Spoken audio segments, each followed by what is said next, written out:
Yeah, I'm here in Toronto, Canada right now, actually my hometown, but I'm on the middle of a book tour for Into the Planet, My Life as a Cave Diver. And I am the explorer in residence for the Royal Canadian Geographical Society. I'm an underwater in documenting underwater cave systems. So that means that I'm shooting photography, videography, collaborating with scientists and engineers, quite frequently in the cave environment, but also in oceans all over the world. Yeah. That's wonderful. So it's an honor to talk to you for Future Frogmen. And I do want to congratulate you, congratulate you with that amazing book, Into the Planet, Thank you. because to me it reads like this perfect mix of a thriller and a romance. A thriller because all the early risks you have taken into an unexplored area and in an environment that for many people still feels like claustrophobic. Even before I got into cave diving, just the thought of going into one was making me nauseous. But then also romance, not because of your personal life in it, but because of your relation to water and to your love for the water, your love for the oceans, your love for our planet.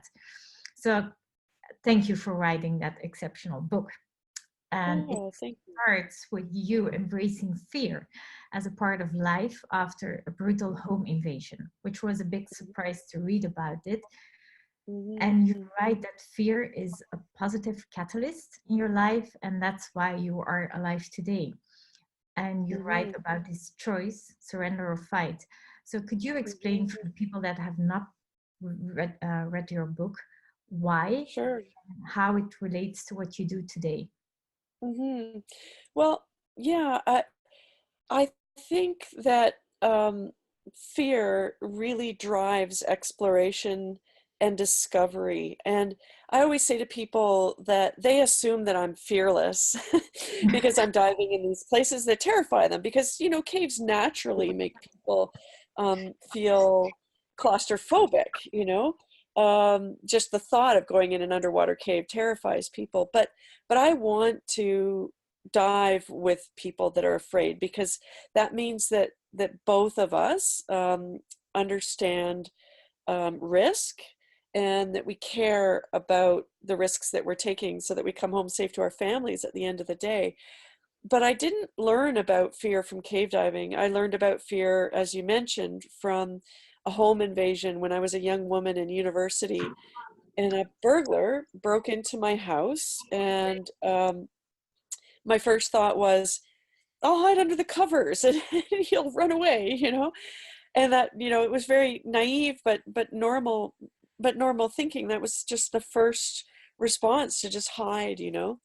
Yeah. Um, but I realized as he continued to rifle through the house and slowly work his way upstairs to where I was, that I couldn't just hide, that I was going to have to sort of, you know, face the music and defend myself. Like, and so I go through all of these processes in this period of time when he's going through my house, you know. Do I take a brick that's holding up my bookcase and throw it at him? But if I do that, the brick will become his. Will he beat me with it? You know, I mean, you think of all these horrible, horrible things, and you Yeah. come down to the bare response of, I have no choice. I must fight for my life, you know? And I did end up fighting this burglar off, like hand-to-hand combat with a pair of X-Acto knives, you know, Yeah. slashing him to scare him away. And that whole experience left me with my heart racing, barely able to breathe, barely able to speak, to ask for help. Um, and it's paralyzing. And then even the PTSD that you carry from an experience like that keeps you awake for days, and then wakes you up for days and months and weeks and years afterwards. And it took me getting to the point where I realized that I had to either process that fear and put it away, or learn how to utilize it in a much more positive way for the future. And literally, it took someone saying to me, you know, how long are you going to continue this narrative? You can't change what happened, but what you can change is what you do with what happened and how you move forward in life.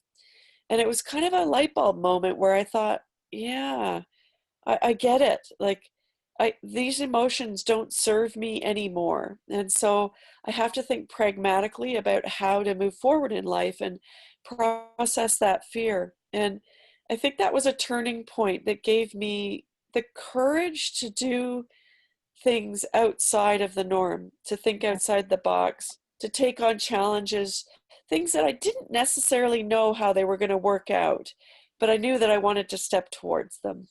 yeah, So in that way, that fear catalyzed me to make massive life changes, to be brave and sell everything and go and try to create an unconventional career. yeah, So in that sense, it was a gift in my life, and I can look forward from that and say, all right, this can teach me how to deal with scary things in the future. yeah. So you choose not to be a victim, and Yeah, you have now chosen the path to get all these tools you can use as protocols. And I see those yeah, things in cave diving. Like if you have all the tools, there's nothing to be afraid of anymore. Um, yeah, and nothing to regret, I yeah, suppose, either.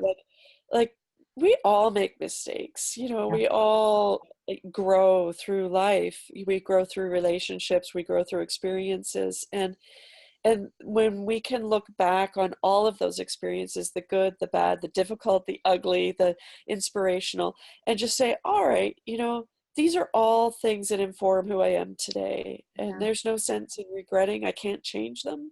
yeah. So I will use them to move forward. Yeah. Another passage that was remarkable for me in the sense that I can relate to you because we've met a few times. And when I read about you being the odd one in school, Yes. so um, you don't belong to a clique. You don't belong to a group. You were taller than the other girls. You Yeah. skipped some classes, so it makes you stand out. And when I meet you now, you go your own way. You speak up for what you believe in. You're very determined. You're passionate.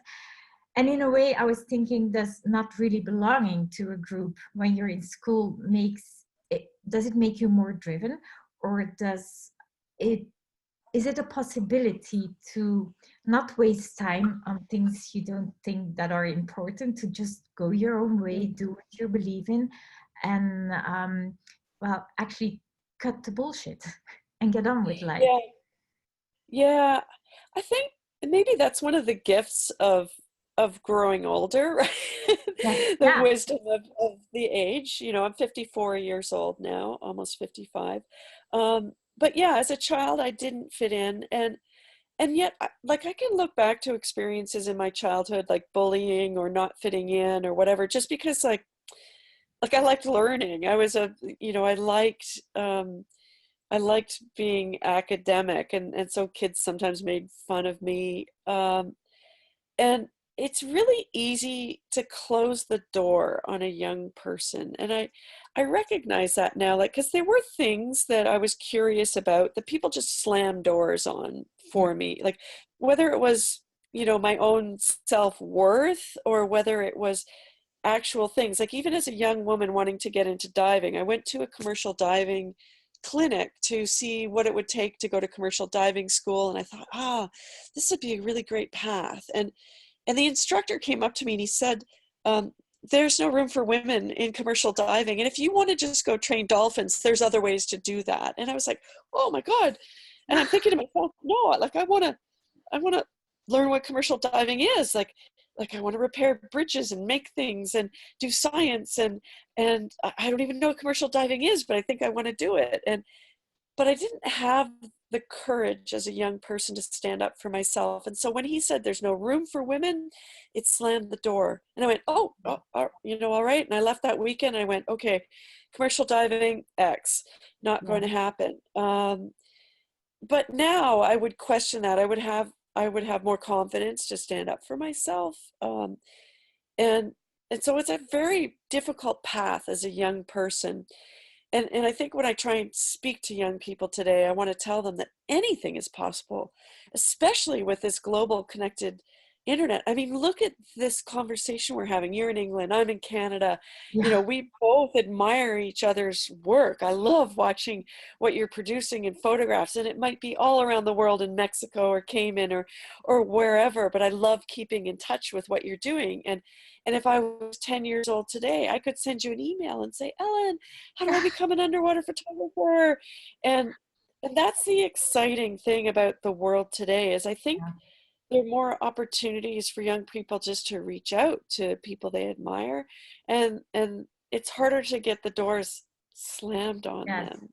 But And it was very nice to read. Well, it's not nice to read about bullying, but it was nice yeah, to read how you overcame all that. And I think that comes to my next question, because yeah, in your book, you also let people know that you want to be respected as a diver because you worked hard for it, because of so many slam doors in your face and you had to yeah, reinvent yourself the whole time. So you yeah. want to be respected as a diver, not as a female diver. And you Mm, now belong to the top of your field because you worked hard. You were on a track and you just followed your heart. So regardless of gender, but still you have been confronted with sexism, with discrimination. And one of the things yeah, you write, I have to read it now, is that people gravitated to him. You're talking about Paul, your ex-husband. yeah, They yeah, gravitated to him at dive sites to congratulate him on our project, readily casting me a sideways glance. So I recognize that, because when you come at the dive site with a camera and there's a male next to you with a camera, people would talk to the male, to the yeah, guy with the yeah, camera. So I yeah. recognize that. And then you describe this outburst of anger towards Steve. And it's actually just an example, but I think in all that outburst, to me, it was an outburst for every nasty remark you ever had against you. Yes, So yes, I, I, I understand, yeah, because you can be good in what you do, but you also want to be acknowledged. So what would you yeah. say to younger people, or to anybody, male or female, being confronted with any form of peer pressure or discrimination? How did Mm. you overcome it, and what would be your advice? Yeah, I guess sometimes I overcame it by overcompensating, like thinking, okay, I'm going to just work twice as hard to get noticed. But the primary advice I would give anyone is that you've just got to ask for the gig. Like, it's not just in diving, it's in society in general where, there's still that not necessarily intentional gender bias where people perceive of men and women in certain roles in society. And if you don't, like if you're, in an unusual role, they may glance past you to the next person that looks like what they perceive as should fit in that role. And it's not necessarily gender, it could be age related as well. Like there were Yeah, times when I was like perceived as too young, too young. We need a more mature filmmaker to shoot this or whatever, yeah, an older person. And so I think that I've learned to speak up and just ask for the gig, to just go to the person, volunteer, and say, I want this opportunity. What do I need to do to make it happen? yeah, And in that respect, I think that young people today have um, an opportunity and a challenge to allow themselves to be seen in this world that is now this global interconnected yeah, internet. So I tell young people the first thing that they should consider doing is establishing their brand. Like we all have to establish our brand, and it's really separate than the persona, like as an individual. Like I come home to my husband at the end of the day and I'm just Jill, but I yeah, do have a brand that is Jill Heinerth. And in order to establish that brand very early on, the first thing you should do is just buy your name as a domain, jillheinerth.com, or Ellen, your name is unusual too. So but if you have, Joe Smith as your name, it might be joesmithclimber.com, but something where you now use as a repository for your brand. And then learn to write a little bit, take photographs, take videos, and then populate that website or social media with things that represent who you are and who you want to Yeah. be. You still get to choose every day. I mean, I could wake up tomorrow and say, you know what, I'm done with this diving thing. I'm going to be a mountain climber, and I could still shift focus, but we do live in public these Yeah. days. So there has to be a certain public persona that you develop and control as your brand, because everyone will search you when they want to hire you. They will search you when they want to send you a grant. They will search you if they want to put you on a team, even as a volunteer. But do separate that from the individual that you are, so that you have space to be yourself away from the pressure that that brand creates. Like, don't feel like you have to keep doing something more and better and bigger and braver to Yeah. populate that brand. It is just an image of who you are and what you can bring to a team. And so it's an important thing to do, but it's also a cautionary tale. Like, don't feel like every Friday you need to post that, well, this Friday I'm going to go explore even further and do Yeah. something even more dangerous, because that's too much to try and continue to, Yeah. well, too much pressure, too much stress, too much risk. Yeah, Yeah. I think that's the overcompensation when you don't feel acknowledged. So it's very important to stay true to yourself and believe in who you are. You're Um, so right. You're yeah, so right. It is just be about genuine. self-worth. Yeah, Yeah. yeah, Yeah. absolutely. So your book is very personal. It's not only about water, your bond, and it's not only about the exploration and the caves, but it describes your relationships and your first marriage and the way it Yeah. was falling apart and the Yeah. painful process in the realization.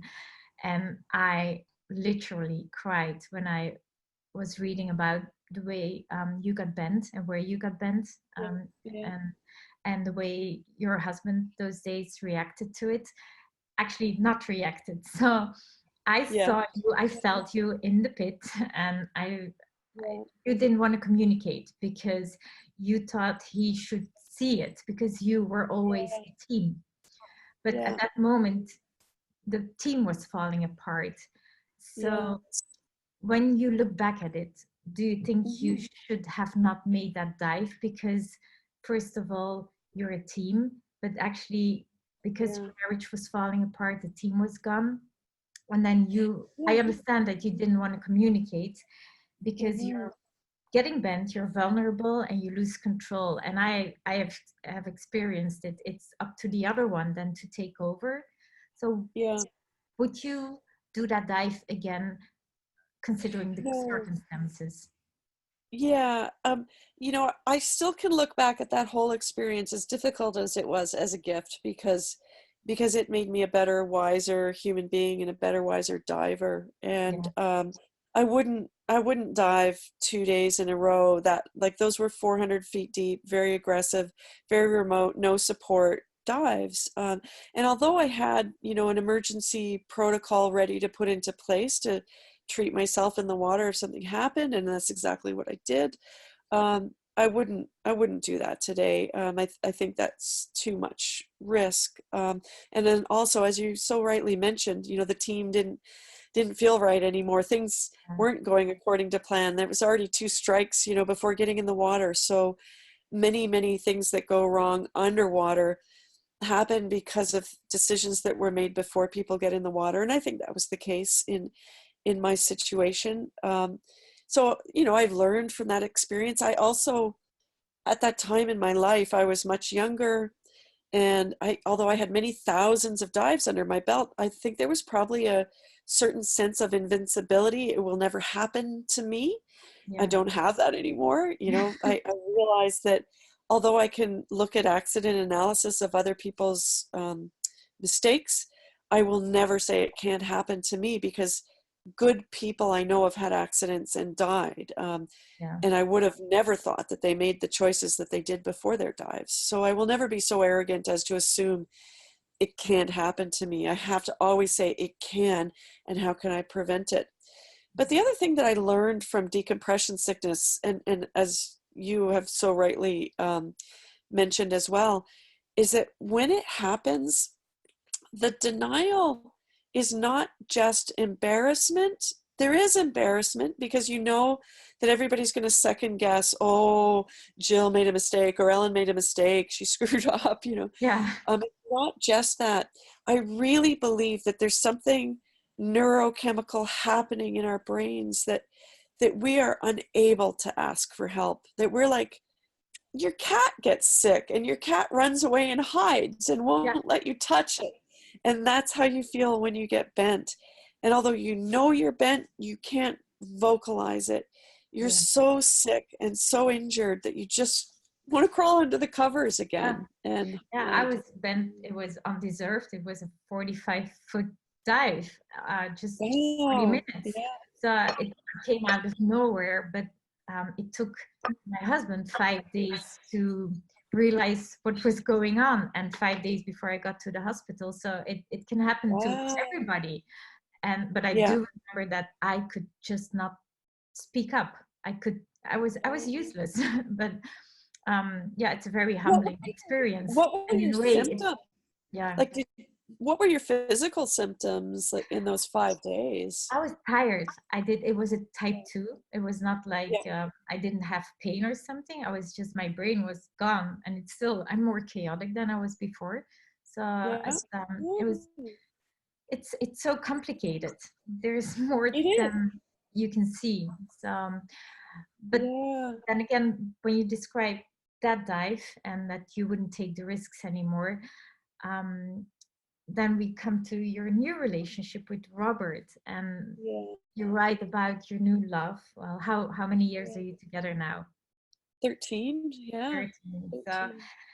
and then you write that every time you hopped in the water, you had to think about Robert too. And this Yeah. whole dive attitude you have in the book, it changes in those few words.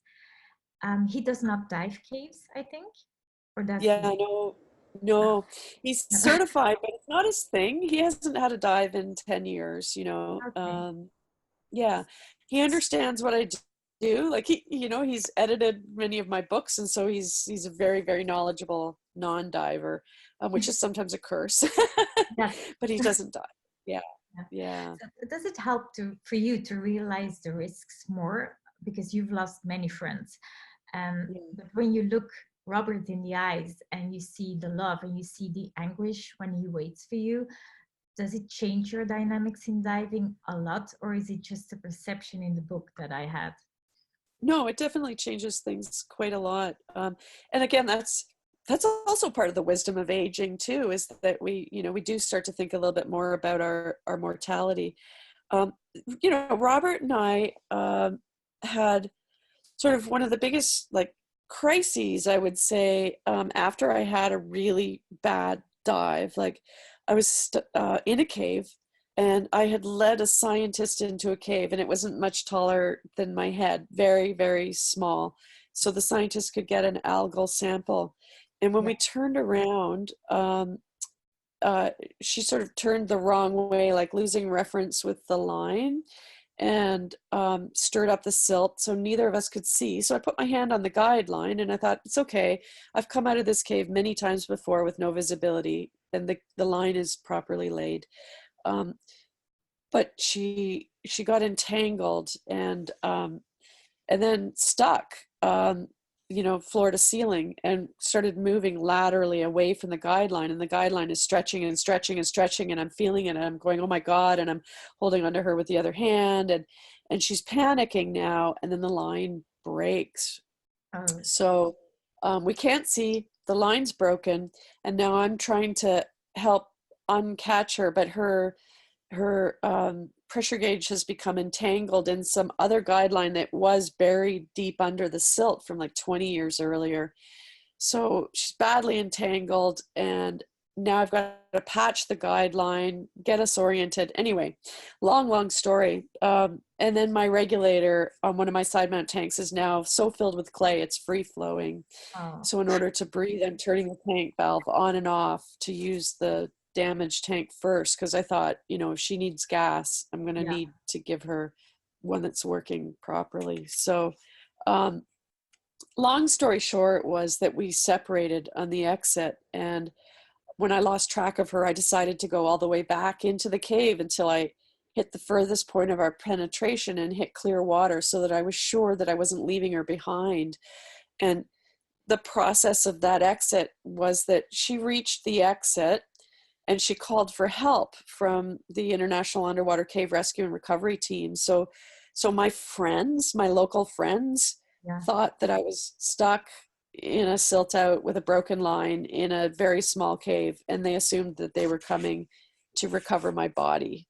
And Oh, this goes on for 73 minutes while I'm searching for her in the cave and making my way slowly out of the cave. So when I reached the entrance, it had been 73 minutes since she'd called out the alarm. So to my friends, I was dead for 73 minutes. And then processing that experience afterwards with Robert, with my husband, was gut wrenching, because all my friends wrote letters and emails, and the things that they would have written in my eulogy, they sent me as beautiful personal notes, things that they would have wished they'd said before I died, basically. And I shared those with Robert. I shared everything with him, and that set his PTSD off the charts, and he couldn't cope with it. He's like, how much more do you have to do? I'm always waiting at home. This is horrible, and I can't do this. Like, um, so he said, when are you going to give me the kind of time that you give an expedition? When are you going to give me, 3 or 4 months and not dive? And so for the first time in my life, I took 4 months off of diving, and we got onto our bicycles and we rode them across Canada, and we took our new documentary film, We Are Water, and we toured it by bicycle, place to place. We rode our bicycles 7,000 kilometers. And every night he saw me present We Are Water and talk about my love of the water planet and my love of cave diving. And it was there that he realized that, it wasn't a competing love affair with him, but it was something that made me who he fell in love with. yeah. And that if he took that away from me, then that would take away my essence. And so I learned more about his PTSD and how I could better support him. Yeah. And he learned more about the essence that made me who he fell in love with. And so we came to that understanding. And it doesn't mean that we both don't have these sort of flare ups of trying to find the balance in the relationship. Um, but it's a very special gift that another human being gives you when they realize that they shouldn't try to change you in a relationship, that they fell in love with someone. And if you try and change someone, all you're doing is making them a monster that they weren't meant to be. Yeah. So I tried to express that in the book, and I hope that I got It did, through. because that passage of you and the scientist, it was really one that upset me too, like the things that Yeah, happened. And but I didn't know it was after that you went with Robert on the tour with yeah, bicycles, because that, yeah, we can finish on that note. Like, you've done so much more than cave exploration and cave diving, because your outreach with the project and the education project We Are Water with Robert, it's all about equal access to clean water. So are you still yeah. involved in that? And how can we all help to contribute to this awareness of the importance of water? Yeah, well, yes. I think that, like, through all of my experiences in cave diving, like swimming through the veins of Mother Earth, I have become more and more connected with our water resources, and an understanding of how what we do on the surface of the land, you know, returns to us to drink, because it soaks into the ground and feeds our groundwater, and our groundwater ends up feeding estuaries and rivers and leading out to the oceans as well, so that every bit of water on this planet is connected, and we have an impact on every bit of water. So I feel a great responsibility to continue to communicate about our water resources and about climate change, because I also believe that if we don't have basic clean drinking water as a human right for every individual on this planet, then we're going to live in a world of conflict. Because you can look at people who don't have clean water, they would do almost anything to survive, right? I mean, Yes. like even recently, we can look at things like Hurricane Dorian going over Abaco, where you and I both have friends. Yeah. And so when the hurricane destroys everything, destroys the infrastructure, and then people are starving and dying of thirst, they would do anything to survive, right? So if we can't provide that resource, then we will live in a world of conflict. So I think it's very important to communicate about that. But the good thing is that, like, I think we're speaking to the tribe today. People also love the water planet, and you and I and our images will help people to love it. And if they love it, then they're going to want to protect it for future generations. So I believe that today, when the problem seems so huge, when global climate change seems too big to tackle, that we all have to focus on the small actions that we can take to move in the right directions. We might not have the big answers yet, but we all know small things that we can do to protect our water resources or be better stewards of the planet, whether that's recycling or using less water or whatever, reducing our carbon impact. We can start that way. And then as a race, as a global interconnected community, again, think of the big solutions, because we need very, very brave, big solutions to solve these problems today. I do believe that if we start with ourselves and giving the right example and being the ocean ambassadors, if everybody Yeah, does the same, it's like a lot of little drops making the big oceans. So let's do that absolutely. and let's inspire Yeah. people. And I want to thank you so much for this conversation. Thank you for watching the Oh, Future Frogmen Conversation Series. Please check out our website at www.futurefrogmen.org.